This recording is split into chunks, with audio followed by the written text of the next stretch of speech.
Assalamualaikum dan salam Ramadan bersama saya Fatin Syairah Rosdi. Memulakan berita tengah hari ini dengan Yang di-Pertuan Agong Al-Sultan Abdullah Riayatuddin Al-Mustafa Bilal Shah dan Raja Pemaisuri Agong Tunku Azizah Aminah Maimunah Iskandariah berkenan menghadiri majlis berbuka puasa di Masjid Jami' Negeri Sarawak, Kuching pada Khamis. Keberangkatan tiba Seri Paduka berdua disambut oleh isteri Tuan Yang Terutama Yang di-Pertuan Negeri Sarawak, Puan Datuk Patinggi Ragat Kurdi Taib dan Premier Sarawak Datuk Patinggi Tan Sri Dr. Abang Abdul Rahman Zohari Tun Datuk Abang Openg serta tetamu jemputan yang lain. Dalam pada itu, majlis dimulakan dengan pengurniaan sumbangan kepada 30 penerima asnaf tabung Baitul Mal Sarawak yang berjumlah RM19,950 sebelum waktu berbuka puasa. Selesai berbuka puasa, Yang di-Pertuan Agong bersama Premier Sarawak dan tetamu kehormat lain menunaikan solat maghrib berjemaah bersama tetamu jemputan yang lain.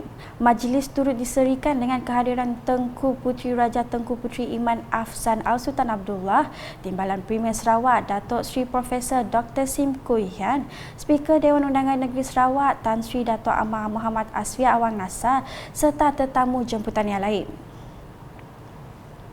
Berita seterusnya, jurang digital luar bandar bakal dirapatkan dengan pembinaan MISAT 3D High Throughput Satellite East Malaysia Gateway. Menteri Utiliti dan Telekomunikasi Sarawak Datuk Julaihi Narawi memberitahu projek hasil kerjasama antara Rich10 Communication Sdn Berhad Rich10 dengan MISAT itu akan beri akses kepada jalur lebar berkelajuan tinggi. Menurutnya, gerbang baru Malaysia Timur itu mampu menyediakan ketersambungan bagi 3,000 lokasi tambahan di kawasan luar bandar di Sarawak. Beliau berkata demikian pada majlis pecah tanah bagi projek tersebut di Zon Perindustrian Bebas Samajaya di Kuching pada Khamis. Katanya lagi, projek tersebut akan disokong oleh satelit ke-8 MISAT dalam orbit iaitu MISAT 3D yang bakal dilancarkan pada bulan Jun depan. Menurut Datuk Julaihi, MISAT 3D akan berikan akses kepada jalur lebar berkelajuan sehingga 100 Mbps dengan kos yang efektif bagi kawasan yang tidak mempunyai mana-mana rangkaian daratan di seluruh negara. Tambahnya lagi, pelaksanaan projek tersebut semestinya akan menyumbang kepada sasaran kerajaan Sarawak untuk menggandakan ekonomi negeri daripada RM136 bilion pada 2019 ke RM282 bilion menjelang 2030 selaras dengan strategi pembangunan pasca COVID-19 PCDS 2030.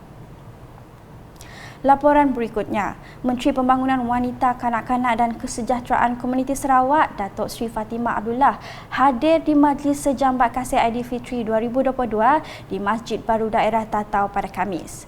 Dalam majlis itu, beliau telah menyampaikan sumbangan kepada 88 orang penerima bantuan bulanan kebajikan. Manakala yang tidak dapat hadir, sumbangan itu akan dikreditkan ke akaun masing-masing.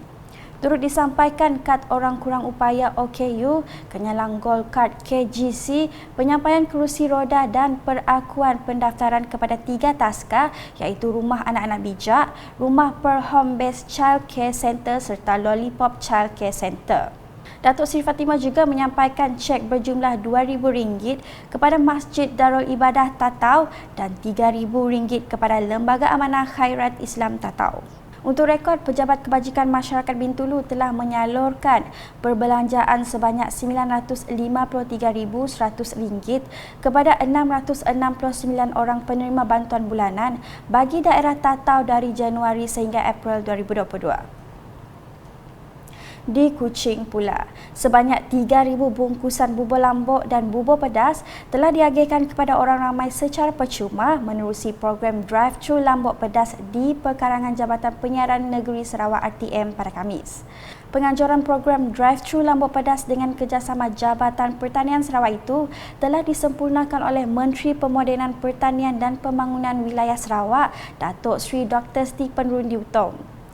Berucap ringkas dalam program itu, Datuk Sri Dr. Stephen berkata beliau menyokong kerjasama antara kementeriannya dengan RTM mahupun mana-mana badan bukan kerajaan NGO bagi meneruskan penganjuran program seumpamanya.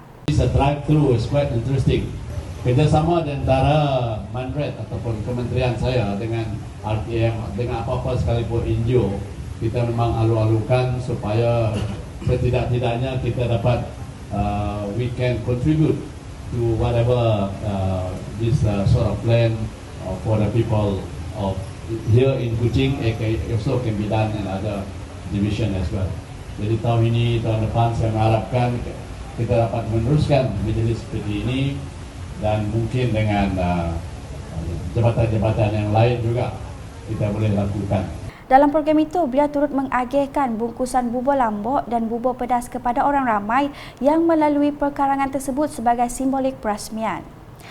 Manakala di Sibu, golongan gelandangan yang menghuni di tempat transit gelandangan TTG Sibu diseru memanfaatkan skim bantuan sewa kediaman Sarawak SRAS yang disediakan oleh Kerajaan Sarawak. Menurut Timbalan Menteri Kerajaan Tempatan Michael Tiang Ming Ti, melalui skim tersebut, golongan gelandangan atau mana-mana pemohon tidak perlu risau jika tidak mampu membayar sewa kerana Kerajaan Sarawak menyediakan bantuan sebanyak RM200 sebulan selama 36 bulan. Dalam hal ini, beliau berharap pihak TTG Sibu dan Kementerian Kesihatan Awam, Perumahan dan Kerajaan Tempatan dapat bekerjasama untuk membantu golongan gelandangan tersebut. Our ministry is offering rental assistance scheme. It means they don't have to worry about cannot afford to pay the rent, because our government can subsidize them RM200 per month for 36 months. That will be 3 years, RM200 per month. So when they have found their job, I hope that PDG can help them to apply online, through our ministry, and then they can find a place and they get the rental assistance for Sarawak government. So that will solve their accommodation problem. I hope that our ministry and PDG can work closely. Berucap dalam majlis berbuka puasa bersama penghuni TTG Sibu, Ahli Dewan Undangan Negeri Pelawan itu juga mengumumkan sumbangan sebanyak RM10,000 bagi menyokong operasi TTG. Berita seterusnya, kerajaan terus komited untuk melahirkan masyarakat yang berilmu, bertaraf dunia dengan membentuk mereka ke arah membudayakan amalan membaca. Datuk Bandar Kuching Utara, Datuk Junaidi Redwan berkata, pada tahun ini bagi mencapai hasrat mendorong masyarakat ke arah membudayakan tabiat membaca, pelbagai program dilaksanakan meliputi pelbagai kumpulan sasar. Jelasnya salah satu ialah program Jom Baca bersama 10 minit secara serentak di semua perpustakaan di seluruh Malaysia. Suasana riadah minda melalui penganjuran pelbagai program gerakan membaca seperti ini dapat menambah ilmu pengetahuan kepada masyarakat kerana bangsa yang membaca adalah bangsa yang berjaya. Di samping itu, program ini turut menyokong perpaduan negara melalui penglibatan semua rakyat Malaysia tanpa mengira batasan kaum dalam menjayakan program pembacaan secara bersama. Beliau berkata demikian dalam majlis perasmian program Jom Baca bersama 10 minit di Auditorium di BKU Kuching pada Khamis. Dalam pada itu, ujar Datuk Junaidi, budaya membaca wajar dijadikan sebagai satu gaya hidup dalam kalangan rakyat Malaysia dan Sarawak amnya. Beralih ke perkembangan harian COVID-19 dengan Sarawak mencatatkan 151 kes positif baru COVID-19 pada Khamis, melibatkan 26 daerah dan menjadikan jumlah kumulatif meningkat kepada 304,432 kes.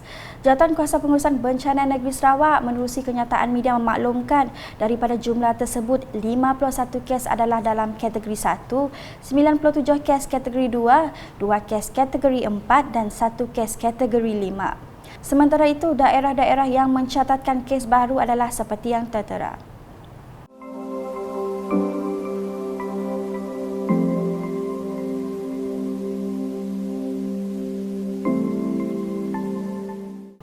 Dalam kenyataan sama, turut dilaporkan satu kematian melibatkan warga emas berumur 82 tahun di Kuching pada 19 April lepas. Sekian edisi Tengah Hari bersama saya Fatin Syaira Rosti.